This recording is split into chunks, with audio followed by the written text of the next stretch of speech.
Assalamualaikum warahmatullahi wabarakatuh.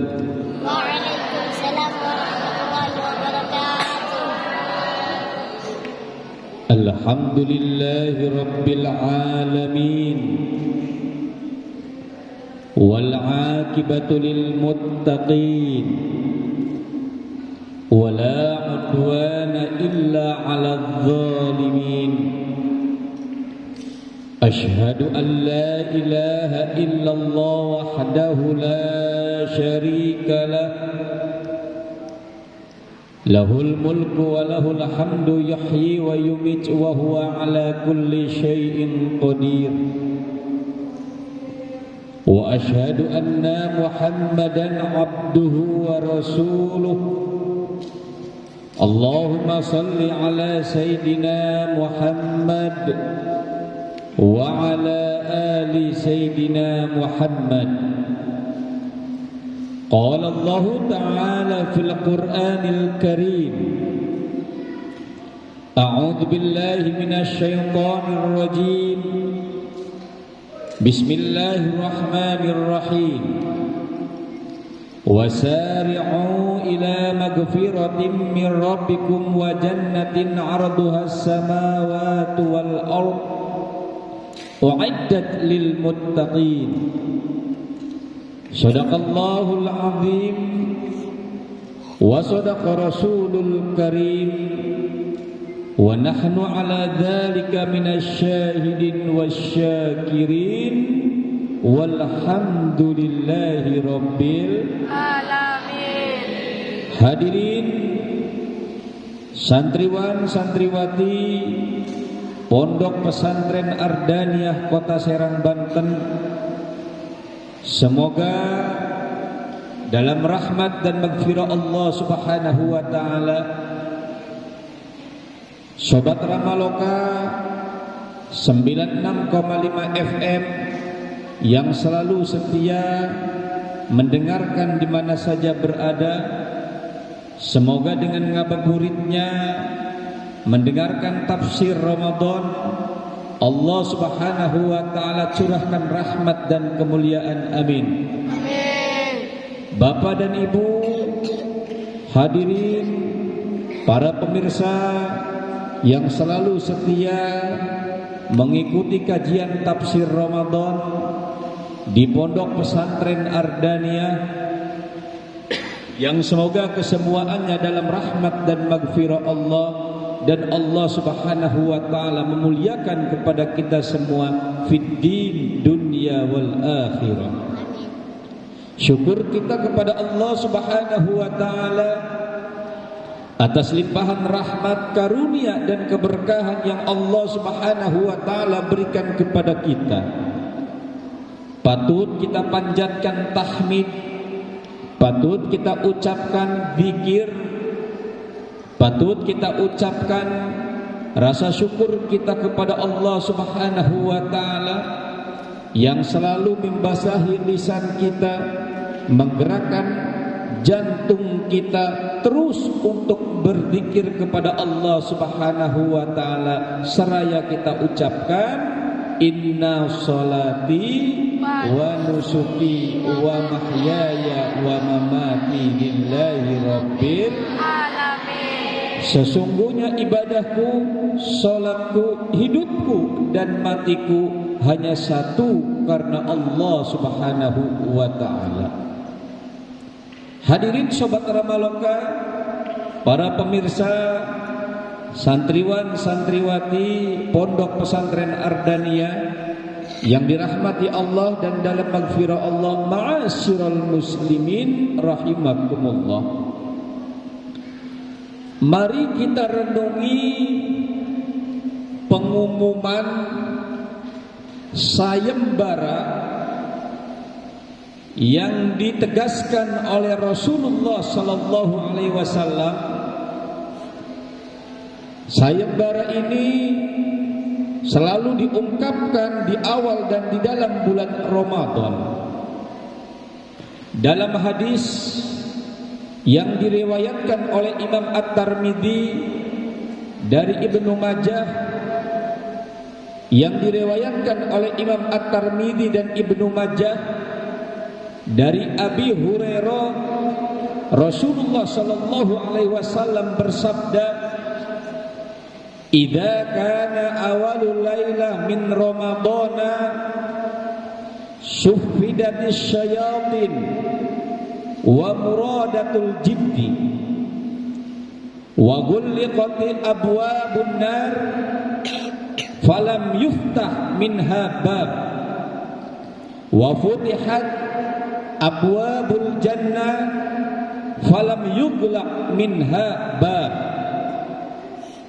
Ditegaskan oleh Rasulullah sallallahu alaihi wasallam, di dalam sayembara setiap menjelang datang dan dalam bulan Ramadan, idza kana awalul lail, apabila ada awal di dalam bulan Ramadan, suffidatis syayatin wa muradatul jinni, maka dibelenggu, diikat itu para setan dan pembesar-pembesarnya.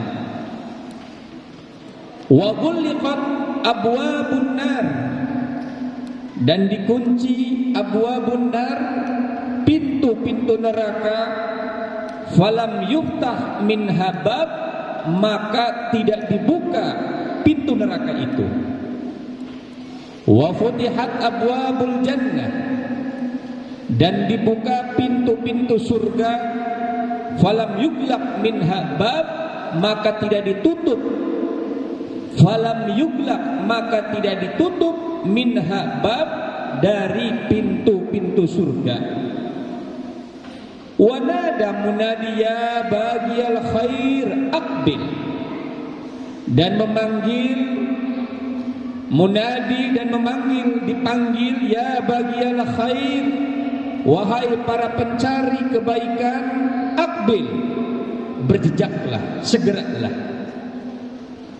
Wa ya baghiyasyar absir, dan wahai mereka yang selalu ada dalam kesalahan, kemaksiatan, absir, berhentilah.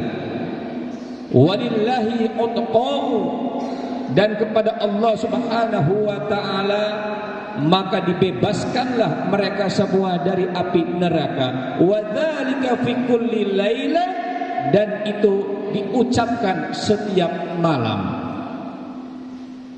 Betapa gembiranya diri kita umat Rasulullah sallallahu alaihi wasallam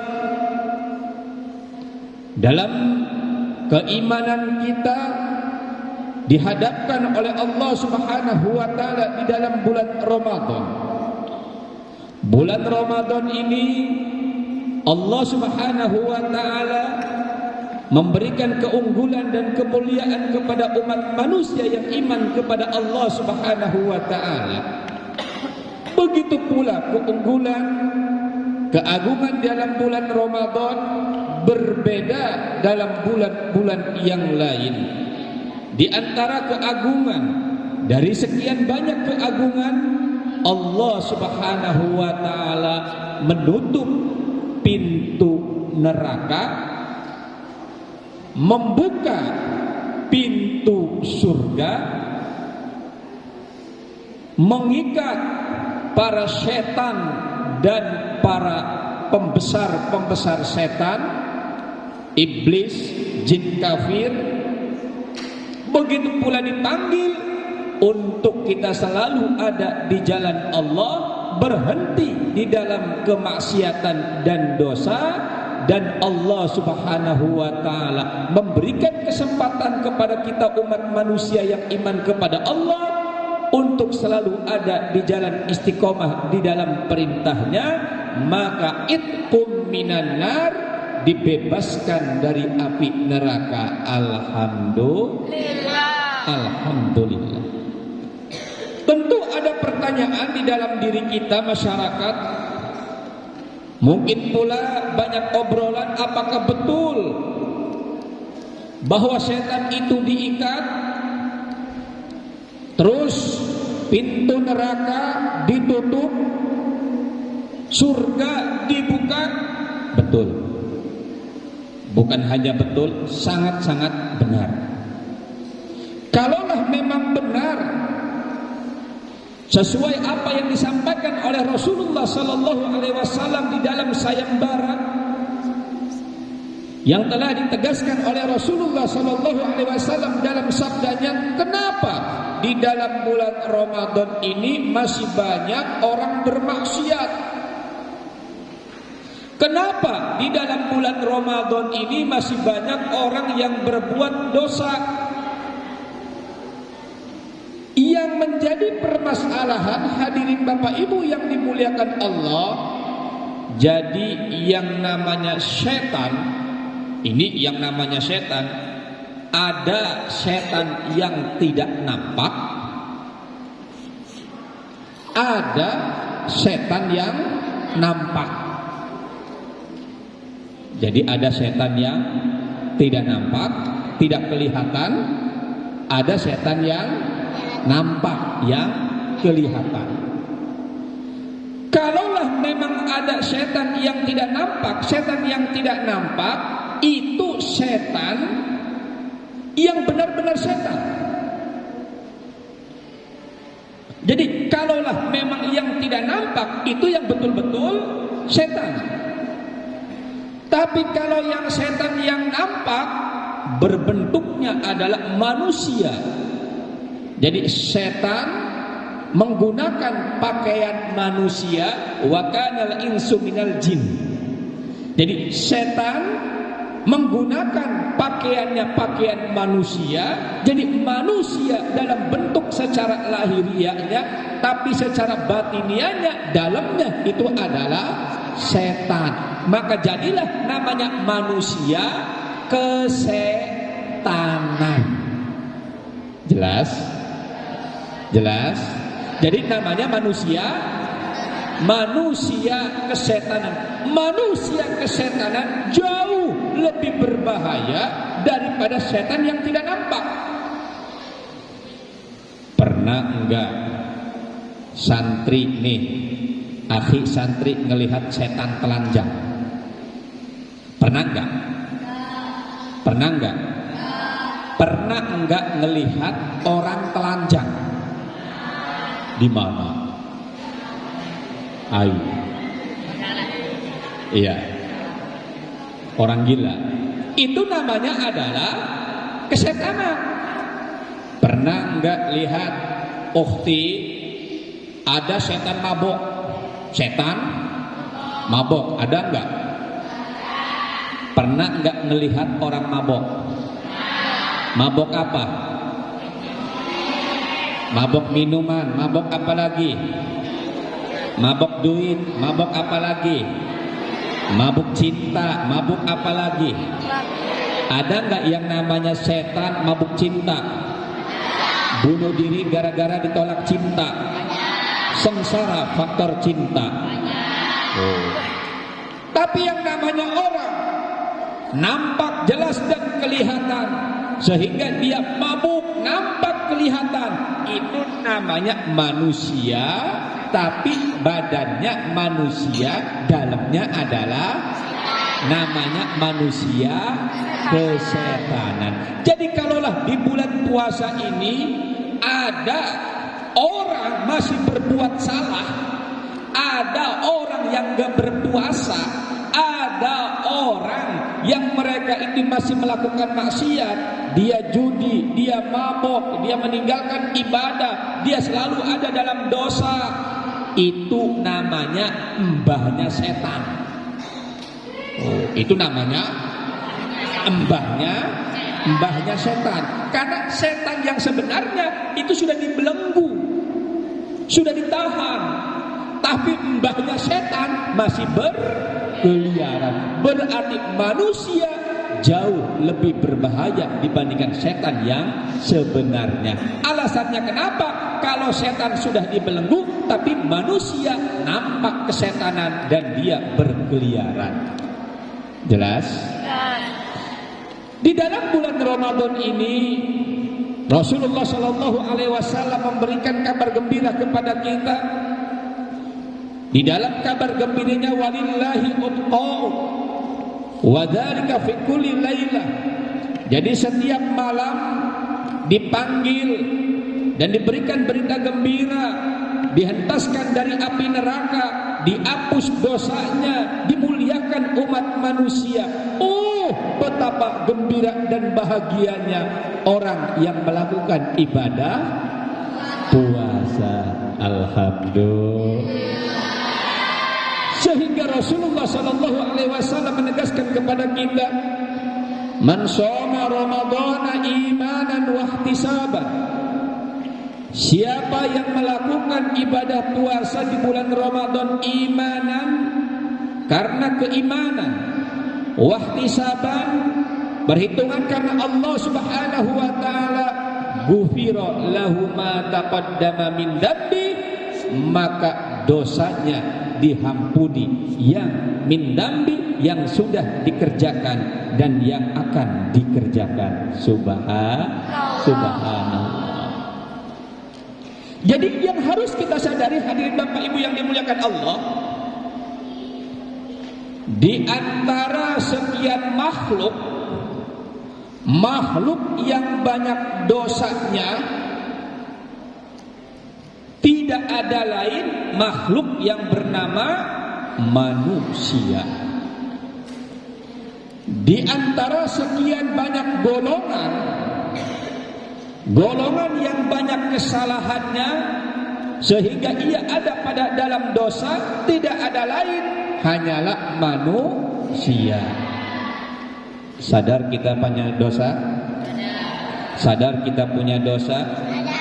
Baik dosa kecil atau pula dosa besar, dosa yang sengaja atau pula tidak sengaja, nampak terlihat atau pula secara diam-diam rahasia, dosa yang sengaja kita lakukan atau pula tidak sengaja kita lakukan, sungguh sangat besar dosanya. Sehingga hadirin Bapak Ibu yang dimuliakan Allah, Sayyidina sahabat Rasulullah Sallallahu Alaihi Wasallam, Sayyidina Abu Bakar Siddiq, begitu pula Sayyidina Umar bin Khattab, Uthman bin Affan, Ali karamallahu wajh, beliau kalau sudah memuhasabah, merenungkan, introspeksi diri, apa kata Sayyidina Abu Bakar?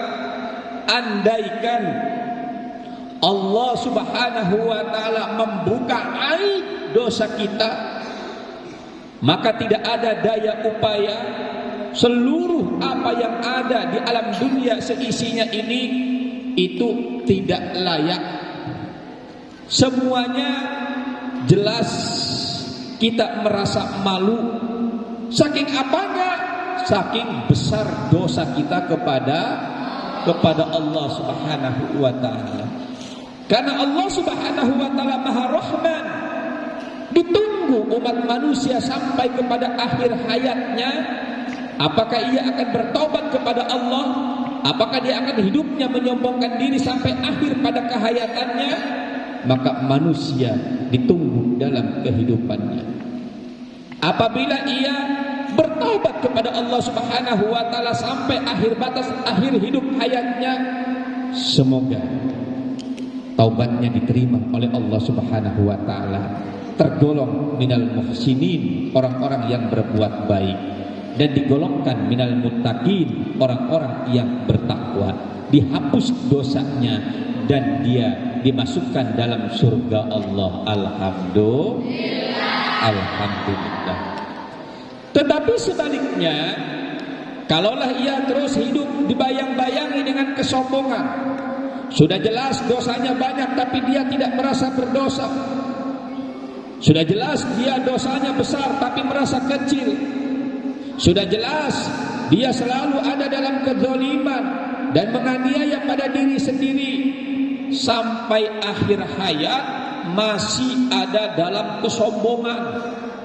Ayo, kira-kira banyak enggak orang sampai akhir hayatnya hidupnya dalam kesombongan? Berbagai macam kesombongan. Ada yang sombong sombong dengan hartanya, bangga dengan hartanya, sampai hartanya pun dibawa mati. Mending hartanya dibawa mati ke kuburan, harta dia dapat letih dia tinggalkan, yang dibawa hanya kesombongan. Begitu pula orang yang punya jabatan, sombong dengan jabatan, jabatan dijadikan Tuhan, bangga dengan dirinya, bangga dengan jabatannya, sehingga sombong sana sombong sini, angkuh dengan membusungkan dada, mati, jabatan ditinggalkan. Yang dibawa apa? Yang dibawa kesombongan. Betul?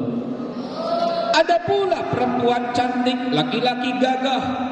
Mereka yang merasa cantik, mereka yang merasa gagah, sombong sana karena kecantikannya, sombong sini dengan kegagahannya. Mereka yang merasa cantik, share sana, share sini, upload sana, upload sini, buka auratnya, penuh dengan kesombongan, mati. Cantik dan gagah ditinggalkan, yang dibawa kesombongan. Jadi banyak orang yang pulang ke rahmatullah, yang dibawa bukan husnul khotimah, tapi yang dibawa adalah kesombongan. Kalaulah yang dibawa kesombongan, berarti ia ada dalam su'ul khotimah.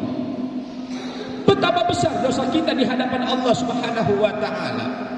Maka dari sekian banyak dosa yang sudah kita perbuat, malu kita di hadapan Allah Subhanahu wa taala. Betapa tidak ada artinya dalam diri hidup kita, betapa singkatnya umat manusia menjalani kehidupan di alam dunia, betapa tidak ada artinya diri kita, baik itu perbuatan, amalan, semuanya di hadapan di antara satu sama lain, lebih besar lagi di hadapan Allah Subhanahu wa taala. Apalagi manusia dihadapkan dengan kesombongan, maka kita malu kepada Allah, malu kepada Allah Subhanahu wa taala.